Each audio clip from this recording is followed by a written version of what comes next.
Hey there, welcome to Her Truth Revealed, Unraveling Our Midlife Era. I'm your host, Wonderful Morrison. This space is for the woman who's done pretending, done hiding, and ready to step fully into her truth. Midlife isn't about fading into the background. It's a time where resilience lights the way and authenticity becomes the loudest voice in the room.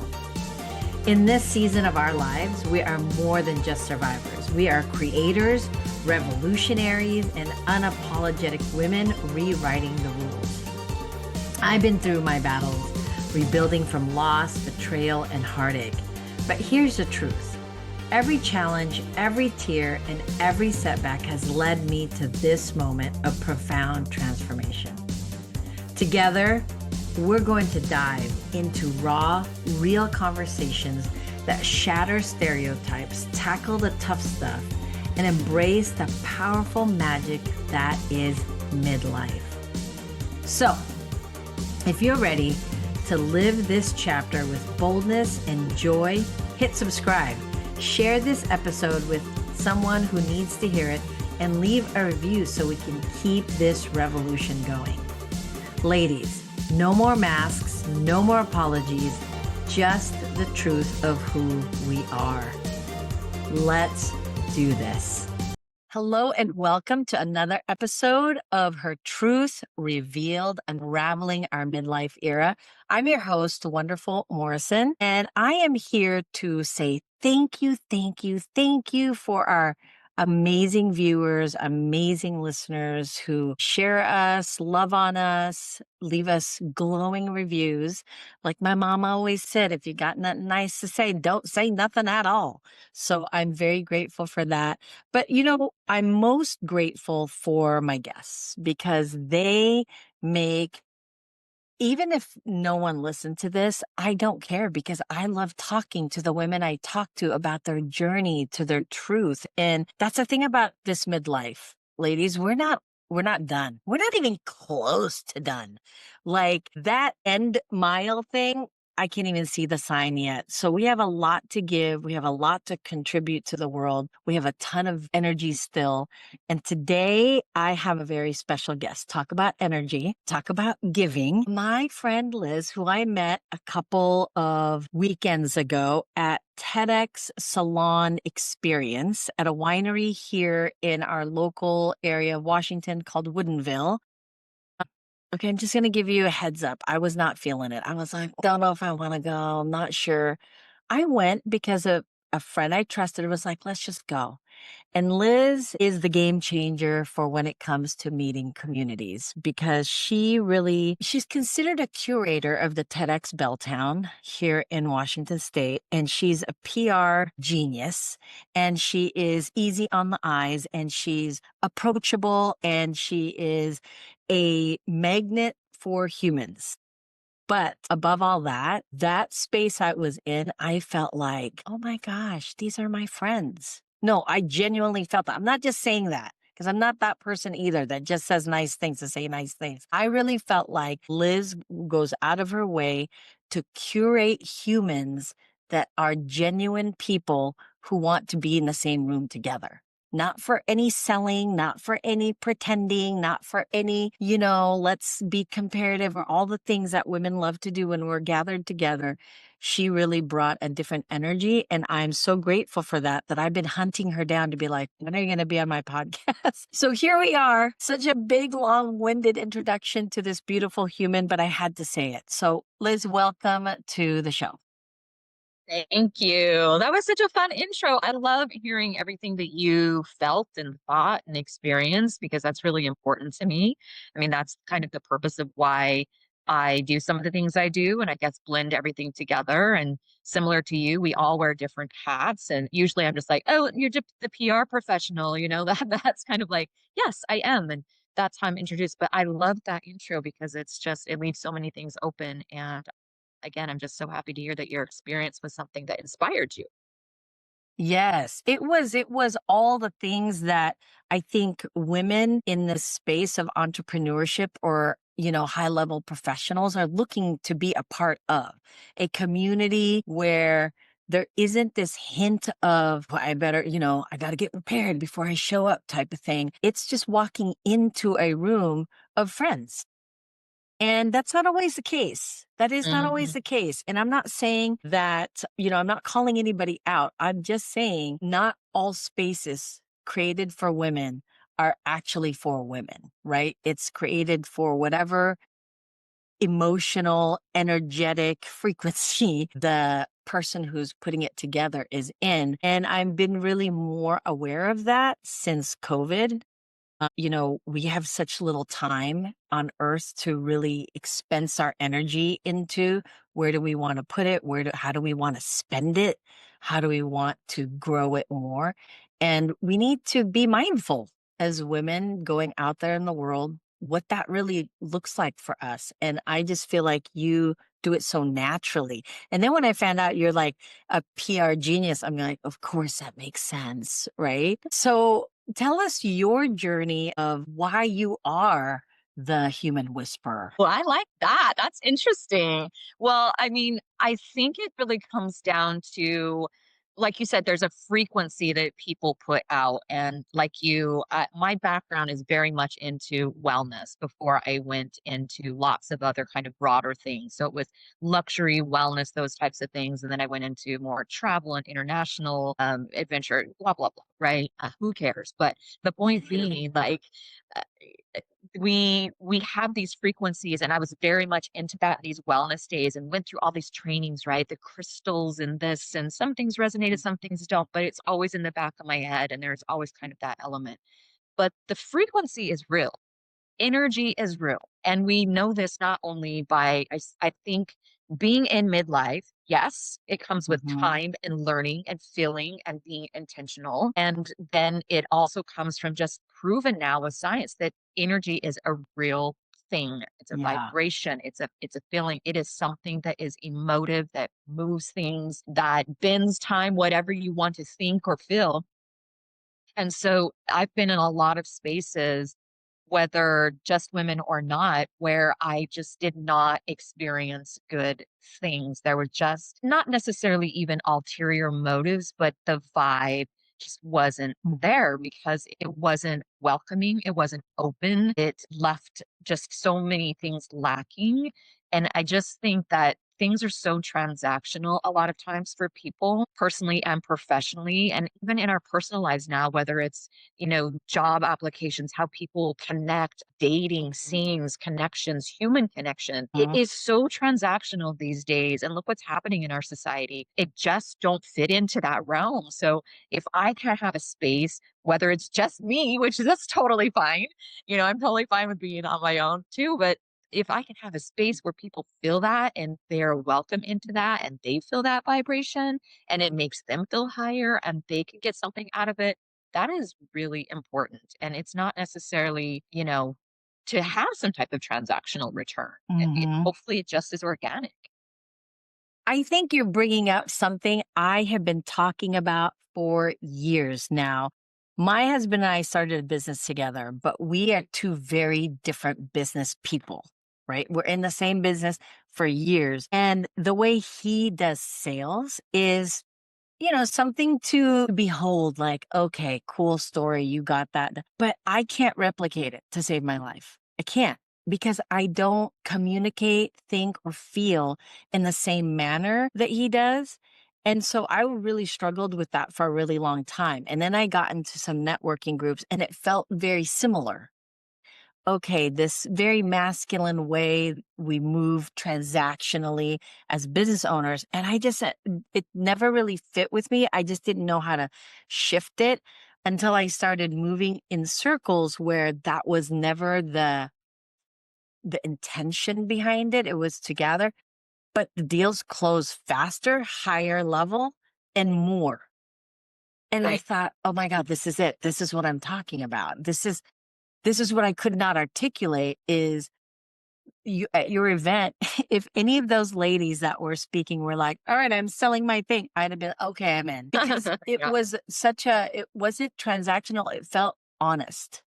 And I think honesty is, yes, it is all part of sales. Like, don't come for me, people. I'm not saying that there's not honesty in sales, but just the way that women do sales is very relationship driven, right? We do it in a friend responsive way, and we like to share what each other likes, and that's how we do it. And I feel like the honesty that was being spoken at that event, I thought, oh yeah, I'm in. Whatever Yeah. they got going on, I'm in. And so now I want to go to all of the events because I don't want that to be a fluke. I don't want that to be like, oh my God, it was a one-time experience. Because I feel like things like that start from leadership, right? So you're the one that licensed. So to be at TEDx anything, you have to be licensed by TEDx and follow their rules. And not everybody can just get it. Like they still have to approve it and the whole thing. So what I want to ask is, first of all, why that? Why of all the things? Because you could have come up with your own networking thing. I mean, you've been in PR, like you had just explained, for quite a while. Like, why go into TED? Like, why was that an arena? I think it's because it's an opportunity. Well, one, and first it was to connect to my community. I moved to our particular city in Seattle in 2020 when everything shut down, right? So Mm, typically when I would move overseas, different countries, places where I worked and lived, I would always start women's dinners, VIP sessions, social networking, all kinds of different things, and not just for women. I didn't have the chance to do that here. So personally, I wanted to connect more with people in the community. And I knew, particularly when I had just gotten back from this international yacht race and doing this for charity and all these other things that I do in my personal life, it was time. It was time to get into my community. And I knew how important women's voices were and that they were just being overlooked, underestimated, not heard, pushed aside. And there's so many empowered and powerful women that are just trying to do the right thing and be helpful and get out there. So that was really what it came down to. And what was the vehicle? TED. And I think because it's always a big bucket list for people to be a TEDx speaker, because mhm. a lot of people, it can really propel their careers in big ways, depending on how that works for them and how intentional they get about that. So it wasn't just me creating another community because communities are important. There's lots of them here that are Mhm. supportive. The communities are very hard to create and maintain, and I just don't have the time for that, for one.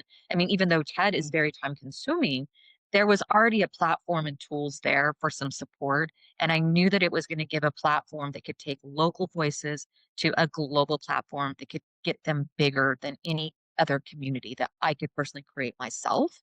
I mean, I can work with people in PR all the time and get them out there individually. We can work one on one. That's different, right? And that we can do. But I think this platform is a way for people to check off a big thing on their list, a bucket list Mhm. item, and to help them get to a space to propel things in their careers where they want to go. And that can happen big, small, whatever that looks like for them. So that was one of the big reasons. Wow. And I looked into the licensing here on the east side of Seattle, and based on the requirements, I was like, "Oh man, this is not for me. It has to be somebody who enjoys gathering humans, right?" Like I love being in the space of networking and groups of people, but to curate it myself is not right. You got to stick with what you're good at. And I knew that that wasn't my jam. And so I really commend women who do that effortlessly, which you did. I mean, I would have never even guessed who the head boss was. And that was I think another beautiful thing is you didn't walk around with an air of like, "Hello, I'm here." And and again, don't come for me, people, because that's not what I'm saying. But that kind of comes with the building of community, right? You have to, you're the busybody, you're moving around, but you were effortlessly moving around, supporting the environment as part of the scene, not as the main character. And I think in women circles, we're over main character. We all Yes. want to be the main character, which I think is a fair assessment that we should be, because that's kind of what you said about, why use a vehicle of TED is because that is the platform that is got a giant following and it's well known. The brand is very well known, and women's stories need to be told. Whether we want to or not, it needs to be told. With that, how did you get to, this podcast is all about uncovering our truth. Like, how did we get here? Like, what were some of the resistance that you dealt with in this space where it's very public and vulnerable? Like, women speaking, everybody wants to do it and has it on our list, but not everybody can actually do it. Yeah. Yeah. So how did I arrive here, or more about the speakers with TED? I mean, we could there's so much No, to say there. yeah. I think let's start with you because I feel like we need to hear the story behind the story of like what were some of the things that you faced that pushed you into this space, right? Why was this the catalyst for you? Because like I said, you could have started a lot of other things because the thing is TED is on every woman's list and especially as business owners. But it takes a real dose of courage to do it because it's a vulnerable space. Speaking is vulnerable and no matter how you look at it. And where did you feel like you were facing your own resistance where you had to surrender to something to get here? Well, every day. It's still happening. I mean, I don't think there's a start or a finish. I think it's a constant thing. Mm, And kind of what you were referring to on one of the socials that we had just did that you were at Woodville, the voices were super vulnerable and open. I didn't script them. I didn't, I gave them a few prompts, but they were totally, they could say whatever they wanted.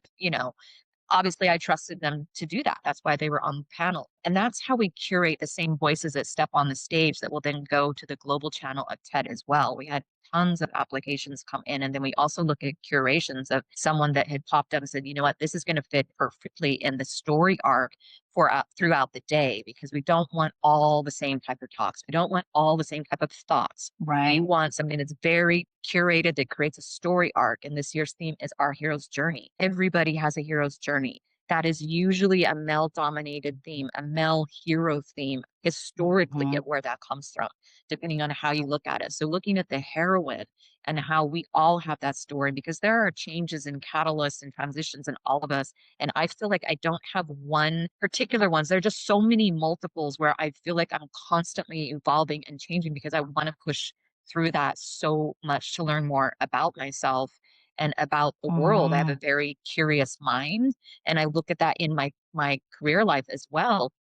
I'm a Jill of all trades, but a master of none. But oftentimes, Mhm. many, it's better than master of one type of thing. You know what I mean? So Yeah. it actually works out better because I pick up all these different skills. I've lived all these multiple lives doing different things, and it has created a very unique skill set for myself that I can pull from and pivot easily. I adapt well. I've been called a chameleon because I can do these things so easily and so well, and it feels so natural to me. And that comes from both living overseas and, learning new languages and pushing myself through different boundaries in multiple places in my life. That is just, because I'm curious, because I'm like, well, what would that look like? Or I want to learn this. I'm not just the person who looks at something and said, that looks cool. I look at it and say, I want to know. I mean, you're jumping out of a plane. I'm going to get licensed to do that myself, and I'm going to do it with a license. Oh, that looks really cool to, like, how does that helicopter work? How does that pilot create that? You know what? I'm going to Mhm. go learn how to fly a helicopter. I don't want to just look at the surface of it. I'm going to go and dive in to do that. So in my personal life, my career life, and then when I'm creating these communities around TED, I think I look at them similarly, and I'm always trying to push through some type of learning, curiosity. I feel, and maybe that hopefully that's what you felt as well in these events and curation is because I'm just curious about other people. I want to hear their stories and learn about it, right? And Mhm. so more than even talking about myself, I just want to I'm curious. And so when I actually am wanting to know about their lives, there's a different vibe than just having a superficial conversation of what you're supposed to be scripted to say. Right. So that Mhm. brings a different element. And then when we bring those people on the stage that day of and record them, I try to support them as much as possible and direct them to do the best that they can because it's going to be out there forever, really, on the internet, Right. right? Yeah. So we give them as much support as we can. We try to open up as many doors as we can, introduce them to tools that can help them as well. And these are women that are used to speaking. They're used to being in the public eye, but this is a different element in it. It's very different pace, structure, story than a keynote, than like a Hmm. workshop. You're not selling, you're not workshopping. This is a story for something to take away for the audience. And that's how TED looks at that. And so I want to maintain that and make sure it's quality, not only because of my reputation, but because it's going to be interesting for the audience, right? And Yes. so once upon a time, years back, I had volunteered at my first TED and I was the speaker assist, right? So I was just fascinated. And I have spoken many, many times. I've been a TV host and different things and done podcasting here and there. And I love being a guest to just share stories. And I just don't feel like telling my TED story is the time for me right now. But Mm. curating it and bringing other people's voices, that feels right now. And that just kind of fuels my curiosity. And it has been such a pleasure to have doors open to meet new people, to be introduced to new spaces, and have people be interested in the theme, in getting involved and actually saying, you know what, I want to support the community. What can I do? Because it does take a community to do this. It's all volunteer. It's all driven by, you know, tickets and the production Yeah. behind the scenes. You know what I mean? Yeah. I mean, that is the other piece that isn't, people need to wrap their heads around is it's volunteer. That part is real, like the energy piece. But I want to you said something earlier where you said, when you had the women come on the panel, you didn't script them, all you were really there for is to trust the process.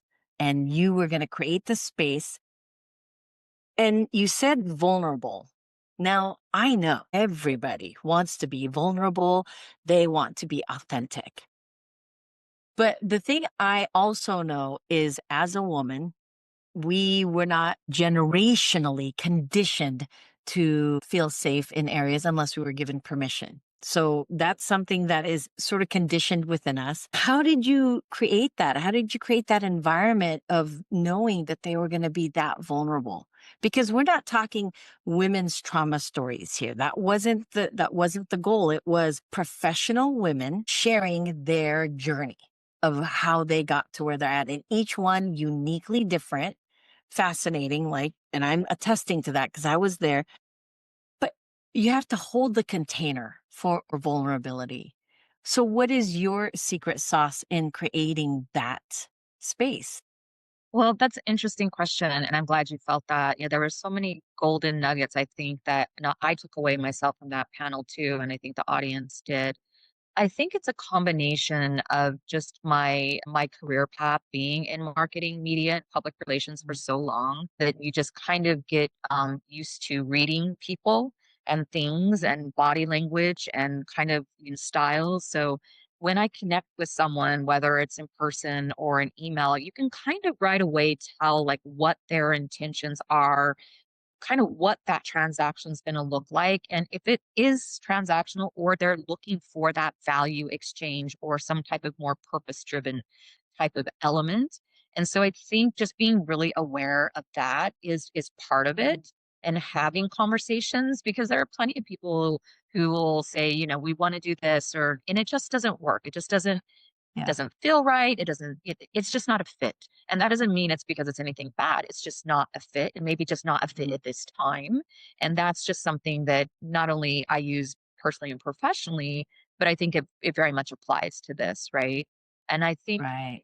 another element, going back to my wellness background, is one of the things in one of my previous lives sometimes now is I would host adventure wellness retreats. And so these would be week-long getaways in different locations, Bali, different spaces. And there was always an element of connecting the physical body to the mind and how that physiology transforms us, right? So I Yes. have a nonprofit that I founded about 2 years ago based around mental health and this type of thing, right? Mm. So supporting people's mental health and getting them to move their body, their minds, and realizing that the essence and the importance of that connection and being aware of it and how it can drive us. And so I think when I did those retreats, I would always bring some type of element of like a therapist. I'm not a licensed therapist, right? So I'd bring either a therapist or psychologist or something Mhm. like that along where we would have these physical push through big boundary elements like peaking a volcano and then,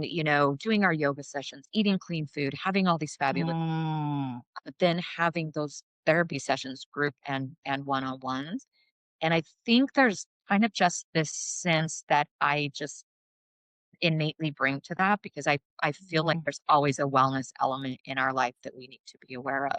So there's probably a little bit of that driven in it, right? But I think it's just trusting the process and who you want to be around. And sometimes I think that happens naturally. I hope it happens naturally. I mean, I'm pretty intentional about most things I do. Well, and I think you gave a lot of just the best answers to that question because it could have, there's so many ways, like, oh, I have a list that I follow every time I start something, which is fair, not knocking that either.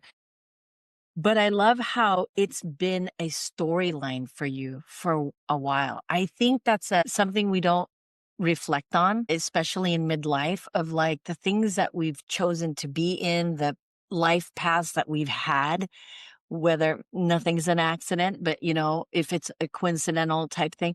I know, I think it's always leading us to our calling, right? It's always leading us to the place where we can enhance ourselves and others around us in a way that nothing else can because it only happened to us and we're the only version of us currently that can bring it to life.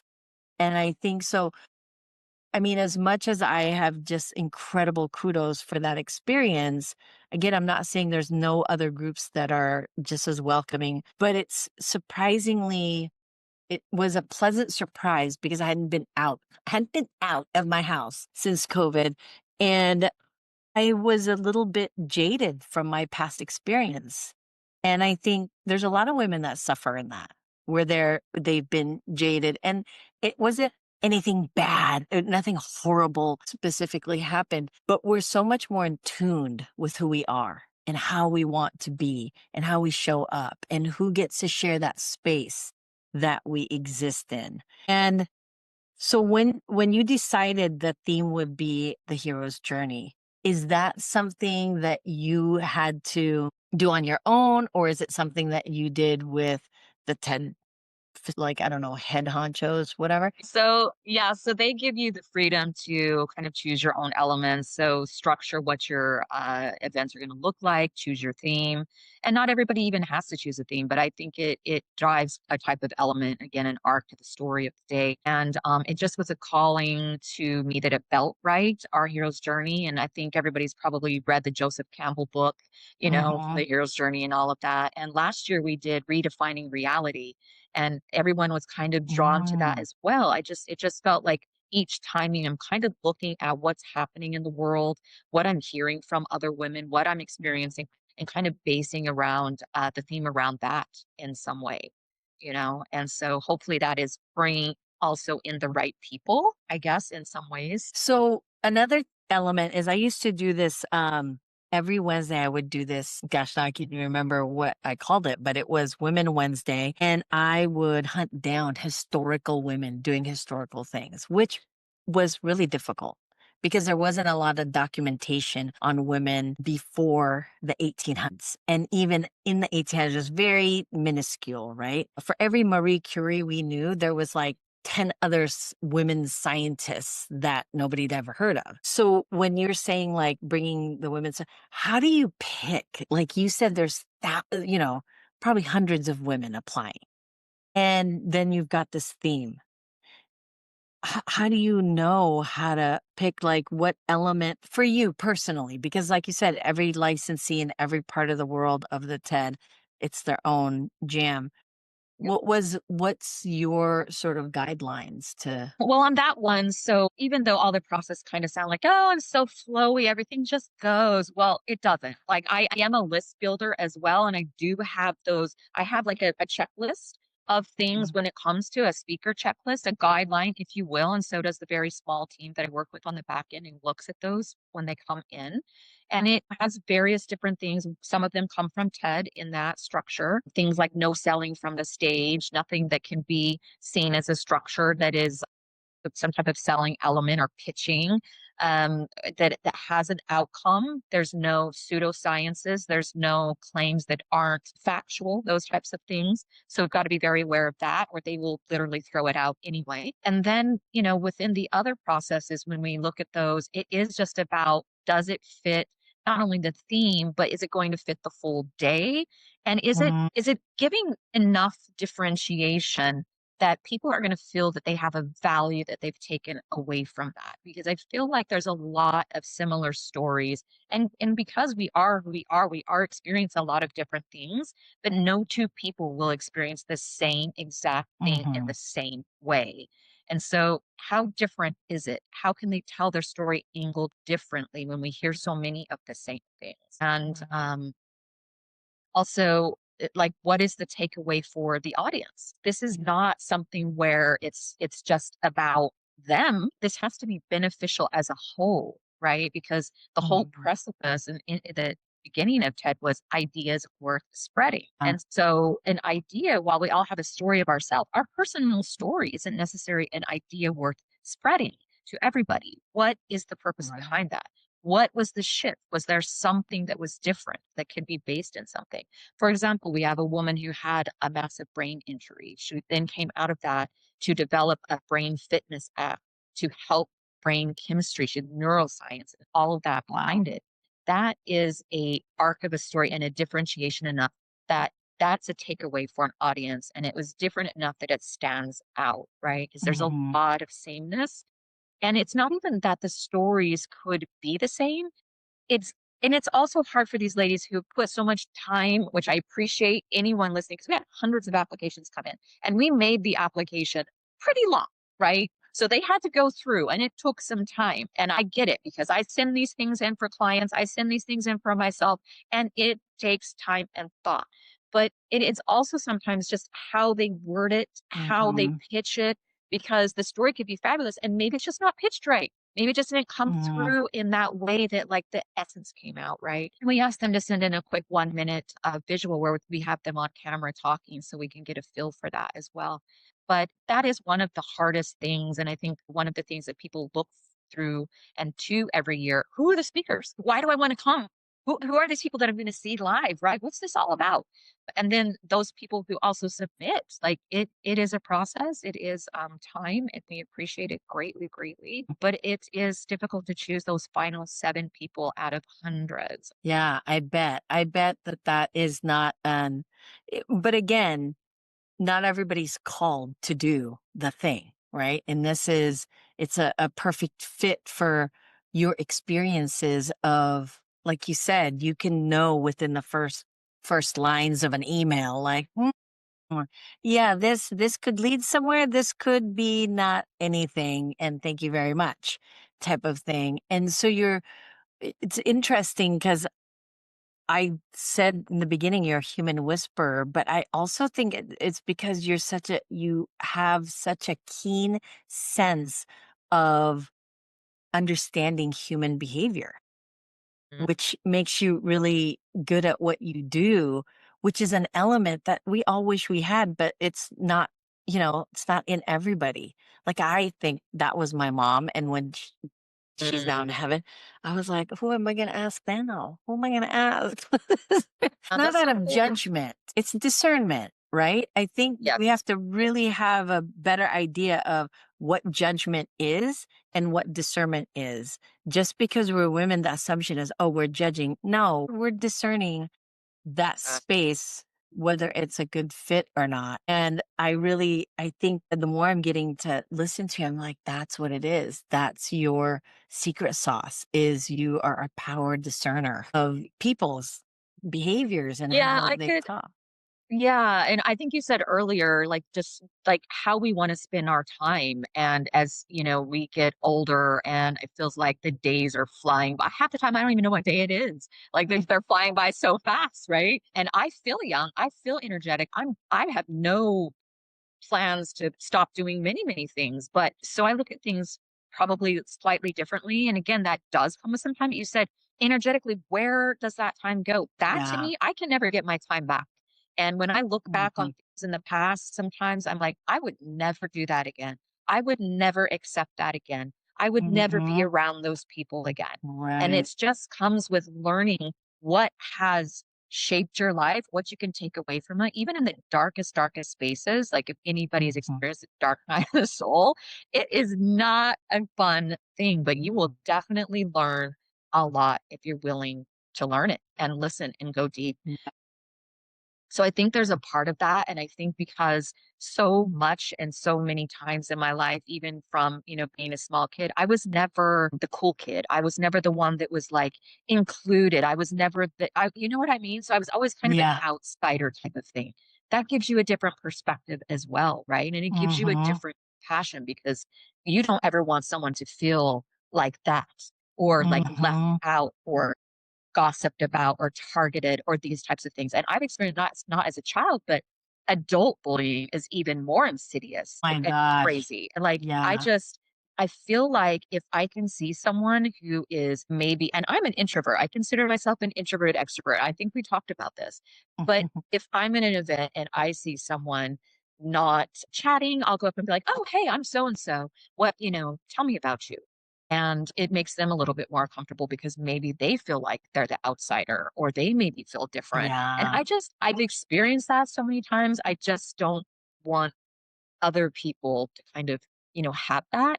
And I think that again, Yeah. it does come with that discernment of yourself, discernment of Mhm. people and character, and just that compassion of understanding and listening. So, yeah, I think that's important to me.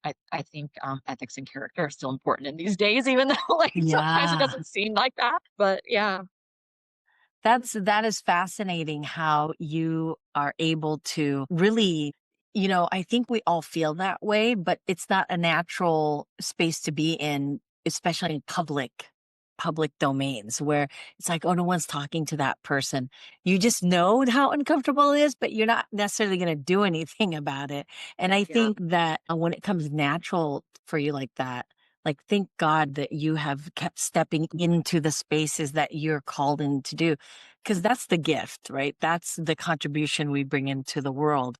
So, with that being said, you've been in this world of public relations and groups and all of the spaces that gather people. What do you think from your experience and all the years is has it changed? It's the same repeat theme over and over again that you're like, no matter what part of the world you're in, it's a thing when people are gathered. And what's the biggest change that you've seen in the space since COVID and the gathering of people? Wow, that's like such a deep, big question. I would probably say that I don't think there's any norms anymore where everyone's like, well, this is the new normal. This is the new normal was always the thing that people kept saying during COVID. Yeah, technically it is. I don't think we're ever really going to go back to certain times. I think there's people that have accepted that boundary pushing or lack of boundaries isn't new normal. I think we need to take a look at that again. Mhm. Actually be supportive and what is Yes. something beneficial to ourselves and society. So there's that. Yeah, I think that alone is a big change that people are not comfortable with being uncomfortable, but they also don't have like a norm anymore. And look at some of the things that are Mhm. happening in our society from the top down, like normalizing things that have never been normal or okay. And now just, okay, whatever, I think is Yeah. dangerous and destructive. And I think Mhm. it's eroding away at people, not just their character, but like anxiety, just loss of human connection type of thing. Yeah. So I think it is dangerous. And I've seen that as a thing. But I also have become so adaptive to like change and just like, whatever, that a lot of things don't really bother me in the sense about like a lot of people in the same way because I just have adapted so much, so many Right. times throughout my life. But yeah, I think we're on some dangerous slope of some things. Yeah. But do you think it's still a human need for I know this sounds silly, but connection, right? Yes, there is a depth of all human existence where we want to be connected to each other. But when you go to these gatherings where there's a lot of people and there's story sharing, do you think that's the reason they come is to be connected? Or do you think that they come because they don't want to be alone? Two can be, right? It sounds kind of the same, but it isn't because there's a lot of people that are plenty good being alone. And then there's a lot of people who feel like connection is a core value. So is that an Yeah. ongoing theme that you see in when you're bringing people together, especially in a storytelling format? Is it connection or is it to feel like you belong? I think it's probably all generally a sense of belonging, you know? Like, a lot of people being alone and being lonely are 2 different things, but people can look Mm, at them in the same way. But, that connection, you can have that connection with yourself and be totally fine with it, and yeah, then not necessarily need it so much from these outside things, right? But I think it does come down to that when people want just a sense of space, a sense if especially if it's a safe space where it can truly be that, I think that's important because we're losing those things, I think. But yeah, I don't know how we're ever going to say that we don't need real human trust and connection. 'Cause yeah, I think we agreed. always still will, but there is a big difference. I think people also should get comfortable with being alone and being lonely are very, very different things, and they're not Yeah, I like spending time alone and it doesn't make me lonely or I don't feel lonely. I actually enjoy much of that. But I also enjoy the spaces where I can be curious about people and meet cool people and their stories. And I think if you give them the space to be real and authentic, they're going to come back in the same way. And if they don't, yeah, you kind of can feel that right away. And then, yeah. thank you very much, but I don't have time for this. I'm moving on. Right, So, right. Okay, that's another piece though that I would like to before we end the show is how do you say no? Like, how do you say no to people in a way that is not necessarily it's a no forever, right? Because, like you said earlier, with the stories, maybe it's just not pitched well, maybe it's not edited well. Like, how do you do? Because that's, I think, an issue with a lot of women, and especially in business. Saying no is so detrimental to our belonging, our need to belong to something that we won't say no because and then the higher in leadership that you get, the more you have to be okay with saying no. So it's like this double-edged sword of, oh my gosh, am I breaking people's heart in all the ways? And you just happen to be in a very public format of that. yeah. How have Well, you I think there's a navigated that? couple Yeah, I mean, I think there's a couple different ways to look at that and answers that I'll give. Both of them are probably gonna sound, um I'm not trying to be like, "Oh, I'm over here and other people over here." Absolutely not. Totally level, but for some people, this may sound like something they don't like, right? So one way of looking at it is think like a man. They Mhm. don't have any problem of being like, "I'm this and no and that," Mhm. succinct, yes, no, thank you very much. Not at this time. Not going to work for me. No, doesn't fit.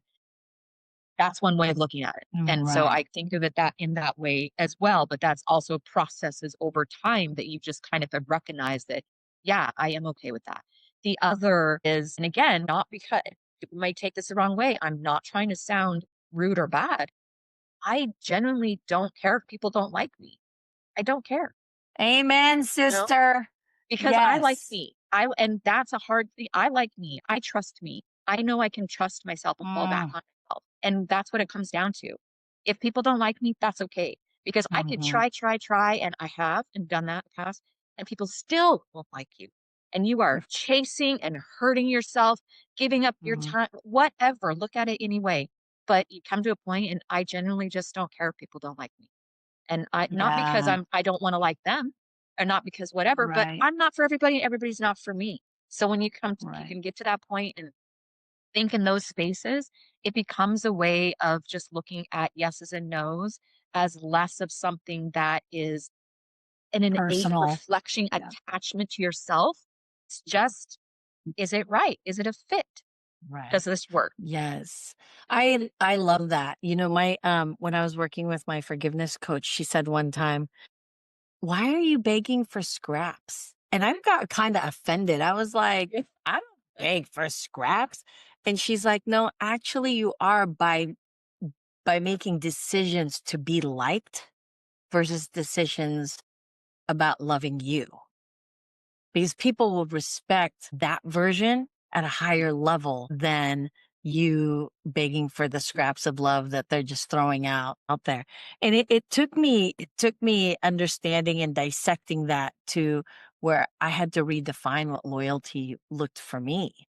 Because I think that's a thing, we over exceed our limits of being good, being kind, belonging. There's an extreme version of these. And it just so happens because you're in a public platform where people want to do it, but that's what they're struggling with inside. Like, oh my God, people are going to judge me, or they're not going to like me, or just because you said no to that story, that's it. It's over. They're never speaking anywhere ever again. And the truth is, it probably has nothing to do with you personally, right? It's a bigger picture of it. And I'm really glad that you said that, whether people hear it correctly or not. Yeah, a lot of people will probably say, well, she thinks she's this. Absolutely not. That's the opposite of how I mean it, actually, because you should like yourself. How can you enjoy your life or like anything you do if you don't like yourself? I have never met a person Yeah. who is successful, likes themselves, is comfortable, is confident in the right way, not ego, that talks down to people, that gossips about Hmm. people, that is a liar or a cheater. It just is not in their realm because it's not a fit Yeah. in the character. They're Right. focused on growth, ideas, leveling up. There was a Yeah. one of the women on the panel that you were at. She said, "When you are rising up and you're going up, don't pull the ladder up behind you. Leave the Yeah. ladder for other people and help them." Yes. That is how we do it. So it's not about Yes. like, she's must like herself. No, that's not what I mean. I mean, I Right. trust myself and so should you. Yes. That is it right there. That's everything.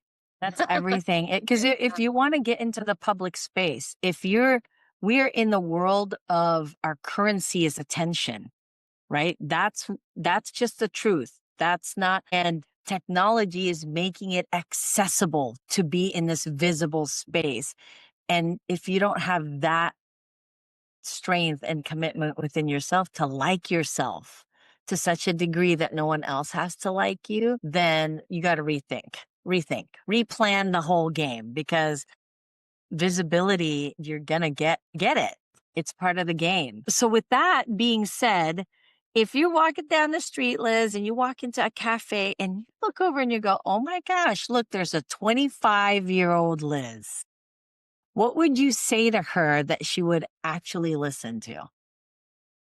Well, first, I had like such a punk rock haircut at that time. It was like mohawkish. Boy, it was bright fire engine red and black. So first of all, I'm saying like, are you sure about that haircut? But it was fun and it was easy to do. And I was a single mom and it worked and it was fabulous. But I also would probably say, and I think I would have listened to this, but it would have grown as a seed in my mind as time went on. And that is, discomfort is the doorway. Just that. Mm. Discomfort is the doorway. And it's just a seed to plant Oh, that's that, so again, going good. back, it'll just grow as a seed and go from there. That's so good. And, the reason I ask this question is because I feel like it's a permission giver. I feel like, I'm just dating myself, but when I was in school, you had to have a pink slip to go to the bathroom. And if any teachers caught you and you didn't have that pink slip, you were going to get in trouble. And I feel like that's what we have to give each other. Why we have to go back in time a little bit and say, what would you say? What would that permission slip be for you? And that's beautiful. Discomfort is the doorway. It's simple, it's easy, and it is a tiny seed that can grow into a giant oak over time, because you go Absolutely. back to it and you're like, is this what she meant? What did she mean by that? Right? Yeah, and if I think back from my 25-year-old self till now, it's constant discomfort. like many different ways and things, personal, professional, and now I'm so comfortable with discomfort. I'm just like, cool. Right. What's Hence, that's why I don't need you to like me because I like me. But I love that. I get behind that, and I speak to so many women through this podcast that have a variation of that. Of when, like this one lady, she said to me when she got in this big car accident and she couldn't do any of the things that she could do. She was sitting on the couch so depressed, and she said, "If I feel this way for the rest of my life," meaning her physical pain, would she still love herself? And I thought, wow, what a great question to ask when you know you can't do anything about it because you're literally cast from head to toe. But she felt so horrible about who she was. She's the oldest of four children, the whole thing. And I feel like kind of the same way, the same thing that you're saying is if you don't like yourself, how are you going to convince anybody else to like you? And really, that's where we all have to be able to build our boundaries from, is because we love ourselves enough to trust who we are is enough. Well, another great episode with another quality human being who has shared some amazing nuggets of what it is to be in a group of humans. Cause that is a skill set. After 4 years old, it is a skill set to want to be around other people because it's the way we understand about ourselves. It's the way that we shape who we are, is who we're surrounded by. And right, there's that famous saying, you are the sum of the five people you hang around, which that was a nugget I heard in my 20s that just yeah. grew into a big giant oak. And I'm just grateful. I'm really grateful that you brought your energy today. I'm grateful that you keep stepping into your calling and bringing communities wherever you land so people like myself can feel like we belong. Right. And I just thank you so much for being here. Any last words that you'd like to share? I just want to say thank you back. I mean, this was just a special conversation. I think the timing was just perfect. And I appreciate back to you when you meet other humans that you can have real conversations and connections with. It's priceless, right? There's just, Yes. it just happens. And I think it's important. And I just appreciate your time and your platform that you're creating. And just the fact that, I mean, one of the things that I've heard multiple times from women around the TED with the summer events or the annual event was, wow, I just felt such a connection and such a high vibe. And so that's a compliment. Hmm. And I appreciate what you have said about that and how you have felt about that. Because if that is what's happening and those are the comments that I get back, then something's being done correctly. And I'll just do as much as I can on my part.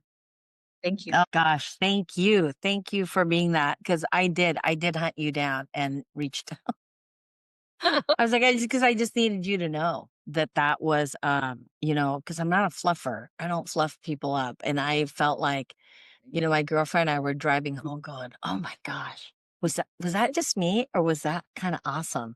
She's like, okay, I was thinking the same thing. Was it just me? Well, we'll see you at the next one. It's going to be fabulous. Yes. Yes, yes. We'll see you at the next one.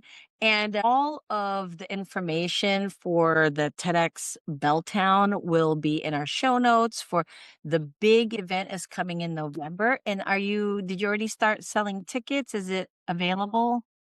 Absolutely. Yeah. Tickets are open on the website. Our VIP ones our premium VIP ones are almost sold out. Then we'll have our VIP and our entry level as well. Regardless, you're going to have a fabulous experience, whatever tier you're at, just depends. And we also have options for people because sometimes there can be a barrier to entry. They can do monthly payments, and we do have some discounts codes. So if people want to use Wonderful 50, they can get $50 off their ticket if they want to use your name and the number 50 on checkout at our website at TEDxBelltownWomen.com. And tickets are open. Everything's open. We want to see you there and spread the word. That's what it's all about. Yes, yes, yes, yes. I am going to be there. So be there or be square. And don't forget to leave us a review and share it. If this conversation struck a chord in you, please share with anybody you know that would gain value from our conversation. And other than that, you all go out there and be your crazy gifted self. Okay. Until next time, everyone, thank you so much. Bye. thank you so much for being with me on today's journey. If you felt something resonate, if you saw yourself in this conversation, please take a moment to subscribe. Share it with a friend who needs this space and leave a review. It helps others find us, and it's a small way you can be a part of this powerful movement. Ladies, this isn't just a podcast. It's a community, a revolution, a place where midlife women come together to embrace our hard-earned wisdom and vibrant truth. So thank you for being part of this. Remember, it's time. It's time to step into our truth. No more holding back. Midlife is ours to own, and it's only getting started. So, until next time, take a breath, honor your journey, and live with audacity, courage, and joy. This is our time, our truth, unraveled, revealed, and celebrated.